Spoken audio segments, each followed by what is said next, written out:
La transformación está en mí es una iniciativa social que busca capacitar a unos 700.000 paraguayos en valores y principios. Esta iniciativa es impulsada por John Maxwell y su equipo y llegó hasta los funcionarios de Red Guaraní en distintas áreas.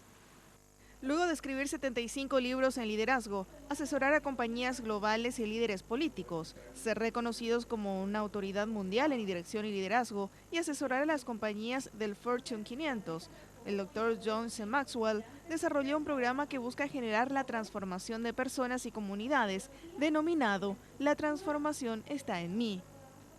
Transformación está en mí, de eso se trata, de comenzar a hacer una transformación primero en nosotros para poder transformar una comunidad, un pueblo, una nación, un país completo también. Entonces se trata de mirarnos a nosotros mismos y ver en qué áreas debemos de mejorar para comenzar a tener esa transformación que tantos deseamos para obtener resultados que estamos buscando en nuestra vida. Estos valores y principios de liderazgo son enseñados de mejor manera en grupos en sesiones de 1 hora de mesas redondas, donde los miembros escuchan a los otros y comparten sus experiencias y aprenden. Red Guaraní se suma a esta iniciativa con la aplicación del programa con trabajadores de diversas áreas del canal.